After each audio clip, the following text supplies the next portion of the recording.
aujourd'hui c'est Relife tome 5 de Yaozo. Et donc, comme le montre la couverture, aujourd'hui, enfin dans le tome 5, c'est la fin des mésaventures de... alors, je me rappelle jamais de son nom, c'est Onaka et de Rena. Donc, puisque dans le tome 4, on a tous la mésaventure entre Onaka et donc Rena qui... Onaka qui, sans faire exprès, blesse Rena, et donc il y a tout un truc au cours de rancune qui était un peu caché déjà là, sur le fait que Onaka est meilleur que Rena au volley, et Rena est une compétitrice née qui veut toujours être la meilleure, et donc le fait qu'elle se blesse, elle peut pas rattraper Onaka. Bref, ça crée des petits conflits, vraiment de petits conflits qui enflent toujours, hein. En fait, c'était un petit conflit qui, à cause de la blessure, enfle forcément. Et donc là, on est sur le tome 5 qui est consacré, on va dire, à la réconciliation entre Rena et Onaka. Et étant donné que, toujours dans ce genre de situation, en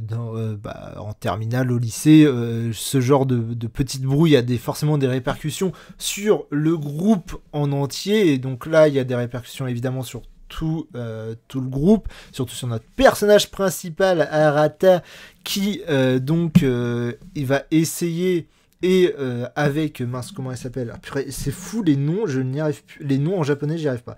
Shizuru, donc Arata et Shizuru qui vont être les instigateurs de cette réconciliation. Ça va jouer aussi sur eux, puisque enfin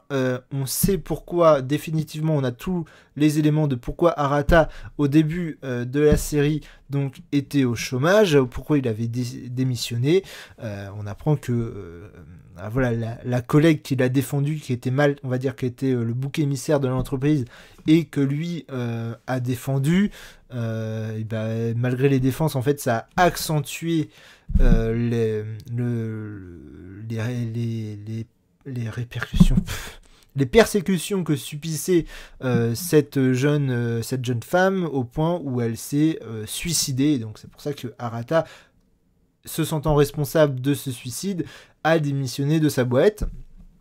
Donc maintenant on sait ce qui s'est réellement passé, donc on sent pourquoi il était en difficulté au début de la série, hein. Se sentir responsable d'un suicide, c'est pas la chose la plus simple à remonter.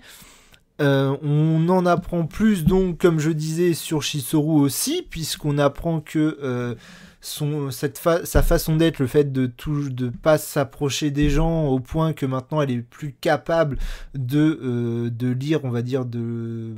lire les sous-entendus dans les conversations, d'être très froide et tout ça, ça vient du fait que quand elle était petite, elle déménageait souvent, et à force d'adieu, elle a décidé de plus se lier aux gens. Et donc, elle est devenue ce personnage un peu froid qu'on connaît.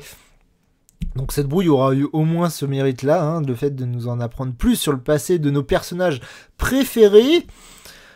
Et donc, on a à la fin, de toute façon, c'est un manga très positif, hein, donc tout le long du manga, on a un peu ces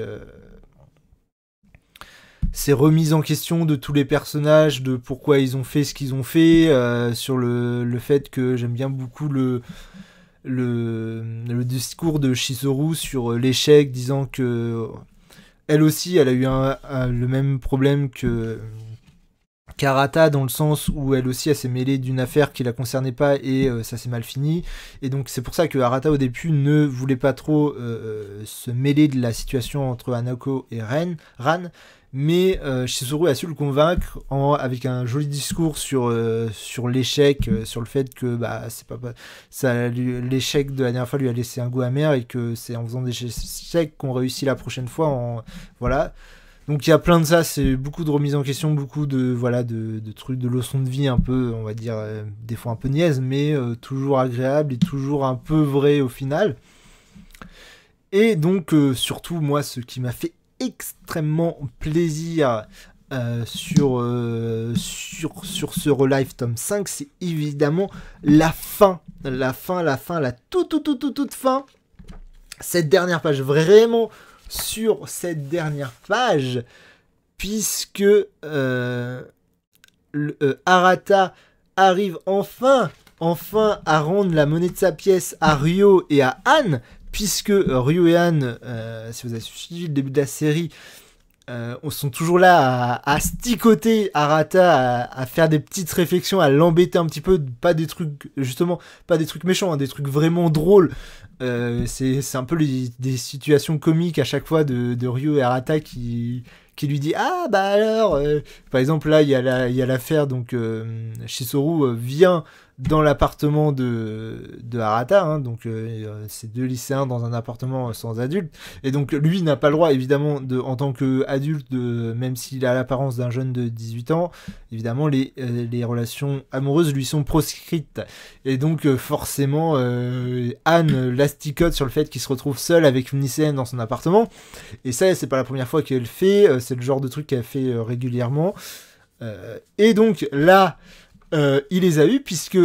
évidemment Ryo et Anne viennent surveiller, enfin ils ont un travail de surveillance, et donc viennent regarder comment se comporte Arata lors du tournoi de volleyball. Et même s'ils se veulent discrets,